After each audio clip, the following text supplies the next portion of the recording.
পশ্চিমবাংলায় যে ধরনের সিনেমা বা যে ধরনের বিনোদনের জিনিসগুলো বেরোচ্ছে, বিশ্বাস করুন যারা বানাচ্ছে তারা ছাড়া বাকি কেউই এটা বুঝতেও পারছে না, এটা সম্পর্কে আনন্দ উপভোগও করতে পারছে না। বেসিক্যালি যারা এটা বানাচ্ছে তারাই এটা নিয়ে এনজয় করছে, অডিয়েন্সের সাথে কোথাও না কোথাও জিনিসগুলো কানেক্ট হচ্ছে না। কেন কানেক্ট হচ্ছে না? দেখুন, অডিয়েন্স না এখন ওয়ার্ল্ড সিনেমাটাকে হাতের মুঠোই করে ফেলেছে। পশ্চিমবাংলায় অলরেডি স্মার্ট ফিল্ম মেকিং কথাটা উঠেই গেছে, কারণ নতুন নতুন ছেলেমেয়েরা আসা বন্ধই করে দিয়েছে। আমি নতুন কাউকেই দেখতে পাচ্ছি না, না আছে এখানে নতুন কোনো অভিনেতা, না আছে কোনো নতুন পরিচালক, আর না আছে নতুন রাইটার।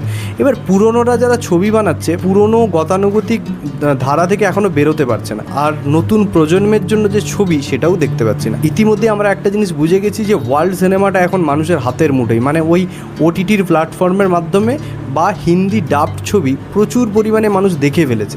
এর ফলে আমাদেরকে যে ছবি বানাতে হয় নতুন ধারায় নিয়ে এসে কাজ করতে হবে, এবং পুরনো ঐতিহ্য অবশ্যই আমাদের কাছে থাকবে, সেটা নষ্ট হবে না।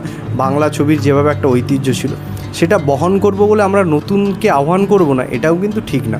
সময়ের সাথে সাথে যদি না বদলাই বা প্রত্যেকটা মানুষ সময়ের সাথে সাথে যদি না বদলানো হয়, তাহলে কিন্তু সেটা একসময় নষ্টের পথেই যাবে।